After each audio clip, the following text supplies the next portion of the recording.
ridiculous. Ugh. And I ain't got nothing against that sect of Christianity. It's just that, I mean, why do y'all think that? Why do y'all think this is a good idea to, I don't know, help Israel take over other Muslim countries to try to bring back the Messiah? Why do y'all think that's cool? But hey, that's for them to figure out.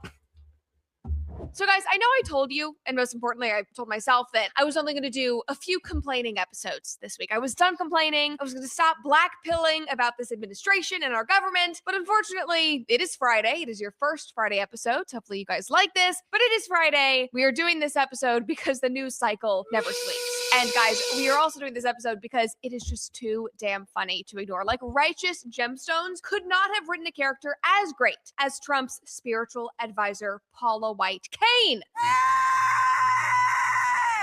Her last name is Cain, which you will see is very, very important. I'm going to show you in the biblical sense why Cain is the perfect last name for this woman. Anyway, settle in, everybody, and let's just set the scene. Let's start with her most recent clip that has now taken the internet by storm, because at a recent White House Easter event, which you will see, I don't think this was supposed to be publicized, but at this recent event, she said this. And Mr. President, no one has paid the price like you have paid the price. It almost cost you your life. You were betrayed and arrested and falsely accused. It's a familiar pattern that our Lord and Savior showed us.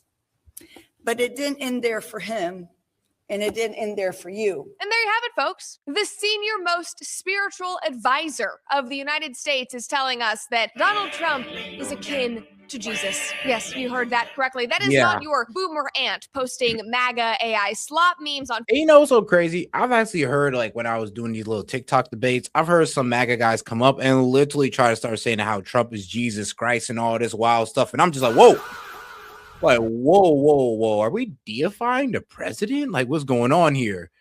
And I started seeing more of that. And I started to wonder where it was coming from and what sect of Christianity it was coming from. And yeah, I kind of pinned it down to the evangelists. Like I said, for some reason, it's all bets on Trump. They're trying to put him in his head like he's Cyrus the Great, and he's just this hero that's going to bring back the Messiah. I mean, yeah, this is what we're dealing with, guys. Like I said, this is crazy, but it's real. Trump just enjoys the glazing. That's literally, though. He's a bro. Like, what is it? It's flattery, bro. He's just too he succumbs too well to flattery. Like, all you gotta do is tell him what he want to hear, and you got him eating out the palm of your hand. It seems like all you gotta do is say something nice about Trump, and he's ready to listen to you with wide ears, wide open. But as soon as you have something bad to say, oh, F that guy. I ain't trying to hear what he say no more. Fake news. Like, man.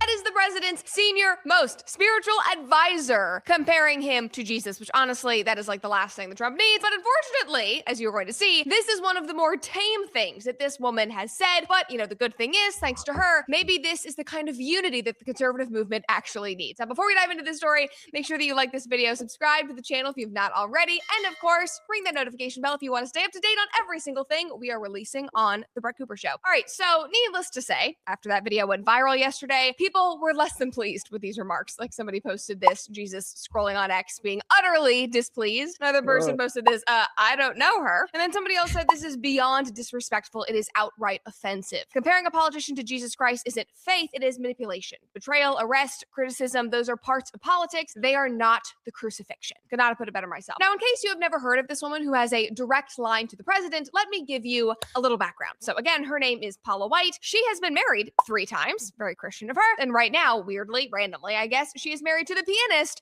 from the band Journey. And she met Trump back in 2001, and she has been friends with him ever since. Now, she is a televangelist. She is a pastor. She's kind of like the female Joel Osteen. And at one point, her church had over 20,000 members until... Ooh, I mean, I ain't gonna lie. She was making that money.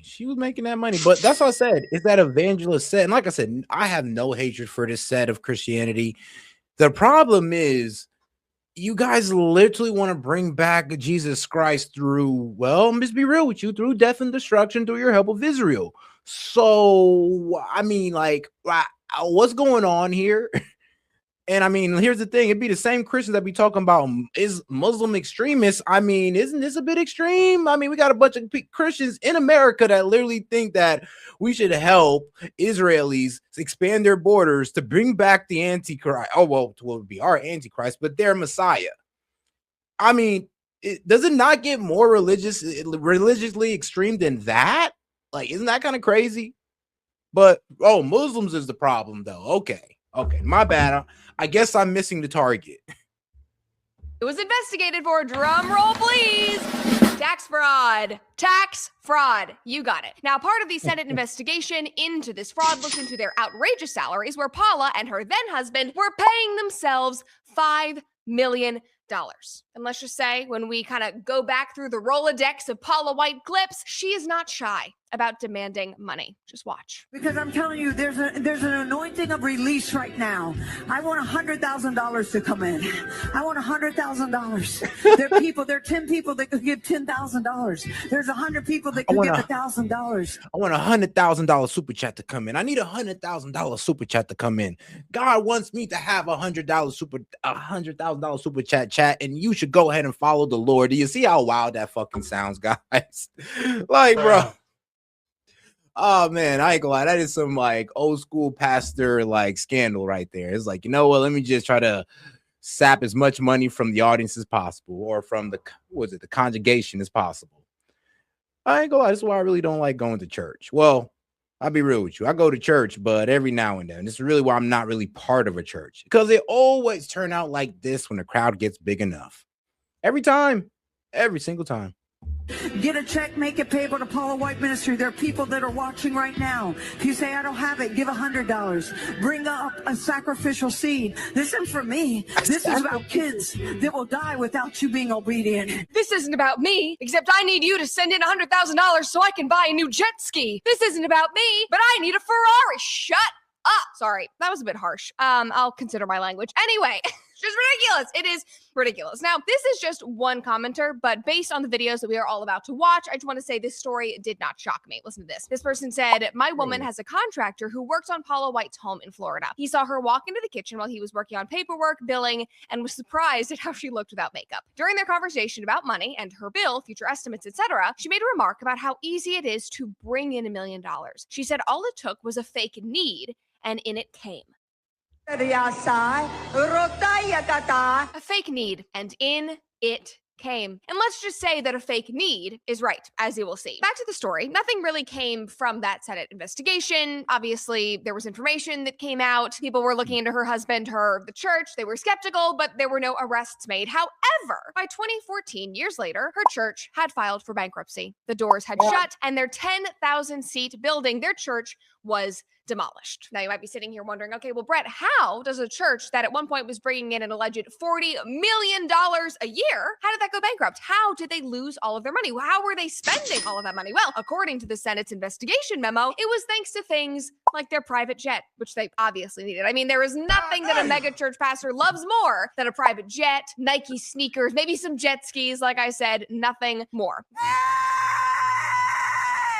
Now, on top of the jet, Paula and her husband also bought the biggest homes they could find. And that is not an exaggeration. Look at this line from the memo. An insider told committee staff that an accounting firm hired by the church told the Whites to purchase the largest house they could find. In the spring of 2003, the Whites hired a pool contractor to put in a new in-ground concrete pool and spa at this residence, because I am sure that is what God wanted for Paula. And don't worry, guys, because if you are thinking that almost 9,000 square foot residence was not enough for Paula, she also bought a $3.5 million condo in Trump Tower, obviously. And logically, the only way to get closer to Jesus, other than having big hair, is by buying a convertible. And so she and her husband bought a Bentley, which you can see in this photograph right there. Now, the other main points that came out of this briefing, this memo, include how family members of Paula and her husband were paid significant amounts through the organization, and how the church used a confidentiality agreement to discourage former staff from speaking out, which is never a good sign. Now, what is a good sign, however, is somebody eating Good Ranchers. And Good Ranchers is about more than just selling meat. It is about protecting American agriculture, because my friends over at Good Ranchers, they partner with local farmers and ranchers to deliver 100% American meat straight to your door using code Cooper15 at checkout. Anyway, back to the point. The reason why I am breaking all of this down for you is because this woman, Paula White, is the senior advisor to the White House Faith Office, and possibly more importantly, is Trump's personal minister. But it gets better, guys, because on top of that, others have called her the God Whisperer, thanks to her relationship with Donald Trump. And you know what? Apparently, Paula is comfortable with that label. In an article released a few years ago, she said, if somebody wants to characterize that as I'm the God Whisperer, well, I'm a person that prays over him, Trump, every day, and the person that goes into prayer for him, a person that can walk into his office pretty openly and freely and pray over him before every rally if I'm there. That's not unusual. And if God inspires me to share something with him, I do. Okay, well, the thing is, I'm not sure if the American people really like what she's sharing. Moving on, back to this week, that Easter event went viral for all the wrong reasons. And interestingly, it looks like the public was not really supposed to see anything from that Easter luncheon, or maybe the White House realized that it was a bad look because that live stream was immediately deleted. So look at this. This is one of the guys that was pulling clips from the event, and he commented this under one of his posts. He said, the lunch was closed press per the White House pool, but it looks like they've just uploaded the feed to YouTube anyway. And he posted that at 4:22 p.m. on April 1st. And then, guys, 30 minutes and millions of views later, they took it down. When you try to click on the link that he posted, this is what you get. Now, unfortunately for our friends at the White House, apparently they do not have enough Gen Zers working for them to inform them that the internet is forever. And deleting that live stream, taking it down, only put more eyes on Paula White and this event. And so now it seems like the entire internet, including myself, has really caught on to how ridiculous this woman is. But I mean, maybe that should have been obvious to everyone, considering that she claims to do exorcisms by blowing into a microphone. Just watch. What?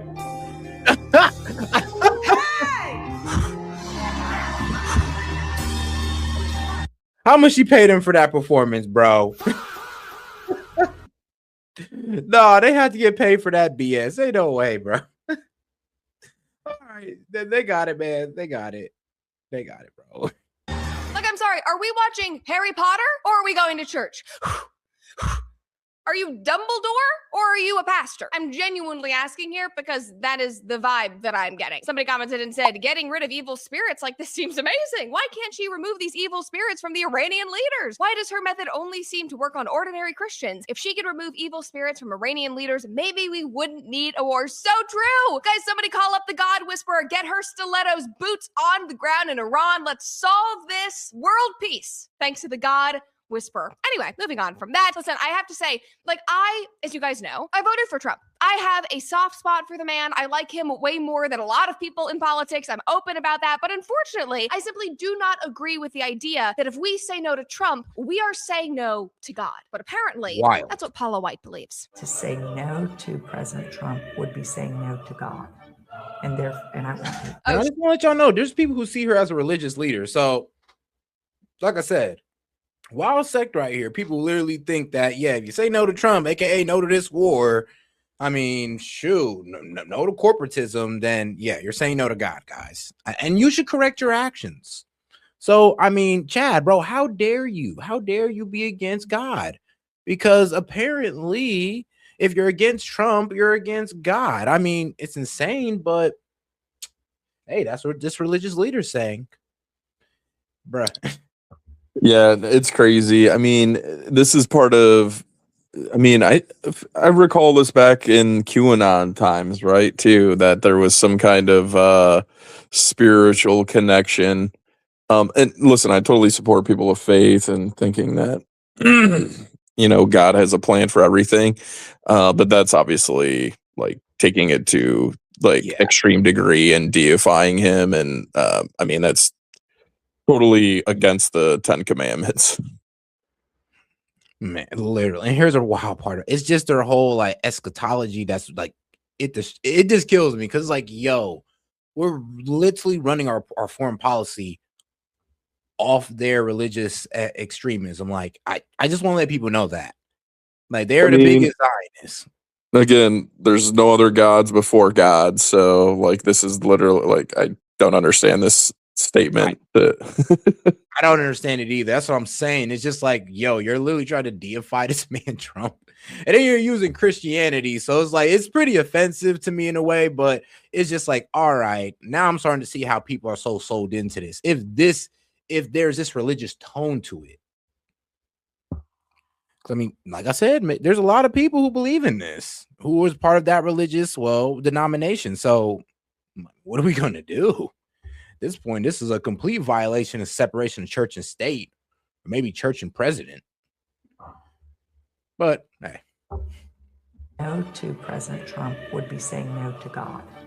And I won't do that. Oh, she won't do that. Okay, well, that sounds like a cult, Paula, and I will be saying no to that. And this is just also crazy to me because I think it's common knowledge at this point, for better or for worse, that ego and pride is a significant part of Trump's character, and I really don't think this woman is helping him wield it well. If these are the things that she is saying around him, as she prays over him, as she whispers over him, like that, it just genuinely is not helping. Now, I also do not think that she is helping the Trump administration at large when factually, this is factual, there is a growing concern about Israel and AIPAC, especially considering the war in Iran right now. Meanwhile, you have Paula White out here saying stuff like this. I say as a Christian, it should be mandated to go to Israel before you get to heaven. Huh? I'm so with it. It should be mandated. If you want to go to heaven, you should go to Israel. Okay. Thanks, Paula. Now, she also said things like this. Let's receive God's tithe and his offering. I believe that it's so important to honor God with his tithe. That's the first 10th of your gross income. And an offering, that's free will. And as you do, you support Paula White Ministry. And I say this, it takes money for ministry. By your giving, you've helped build a moshav, a village in Israel from the horrific attacks of October 7th. Oh, more money to Israel. Okay, yeah, that's what we want to hear. Take okay. the gospel around the world. All right, so what she is saying there is that she wants you to dial 1-800-PAULA-17, donate 1/10 of your income to her, and then she can distribute it as she sees fit, maybe to Israel, maybe to other places. Like, I am sorry, Paula, I don't actually believe that the money is going to go to Israel or any of these other places. Like, I'm kind of getting the feeling that maybe you just want another condo. Maybe you just want another Bentley convertible. Is all I'm saying. Now, to just make this so much worse, it's also important to note, I think, that she is not Trump's first spiritual advisor with a bad spirit, I would say, because one of his former advisors was actually just released from prison after only serving 6 months of his 10-year sentence after he was arrested for sexually abusing a 12-year-old girl. Back in the 80s. This literally happened March 31st. Texas megachurch pastor Robert Morris is free after 6 months in Oklahoma jail for child sex abuse. I'm tired. Like, I just it's like all. I mean, that was Trump's ex-spiritual leader. Hold on now. Did she say that right? Hold up. Is all I'm saying. Now, to just make this so much worse, it's also important to note, I think, that she is not Trump's first spiritual advisor with a bad spirit, I would say, because one of his former advisors was actually just released from prison after only serving 6 months of his 10-year sentence after he was arrested for sexually abusing a 12-year-old girl back in the 80s. This literally happened. I don't want to turn into that guy. But them Epstein files is looking real, like, I ain't gonna lie, looking real believable. I ain't gonna lie to you right now. Them Epstein files, uncorroborated stories about Trump doing certain things, that they never really found proof of, is looking a little more believable all of a sudden. And I hate to say it, but I don't know, Brett Cooper ain't gonna say, she ain't gonna say it, but I'm gonna say it, bro. I ain't gonna lie, this man now looks sus. It's sus now. Epstein regime. Bro, it's at this point, it's like, ain't no way. And I'm pretty sure she's telling the truth on that. Ex-spiritual leader was pretty much a pedophile. And I don't know, for some reason, the DOJ's been fighting tooth and nail over redactions and keeping your name out of it. So now it's just like, what's really going on, man? Listen, man, I always ask why. Like, why is anything happening? And, we talk through, like, the change that Trump had seen, from 2024 to 2025. And I mean, at the end of the day, what's kind of the root cause that everyone feels like, we were seeing the Epstein files, Bondi's been removed. It's too many coincidences. Yeah. We actually do need to get into Bondi being removed. There's a couple conversations had on it, but I'll let her finish out. Happened March 31st. Texas megachurch pastor Robert Morris is free after 6 months in Oklahoma jail for child sex abuse. I'm tired. Like, I just it's like all just coming out. Like, obviously I had to do an episode on this. I just don't even know what to say. And I feel genuinely conflicted because obviously the United States was founded as a Christian country. This doesn't feel very Christian to me, obviously, but I'm kind of understanding more and more every single day why the founding fathers believed in the separation of church and state. And maybe these people should not be involved in our government, is all I am trying to say, because I am tired. I'm exhausted, though I will say I'm probably not as tired as Paula was after this 2020 prayer service, which, by the way, had the goal to secure Trump's re-election.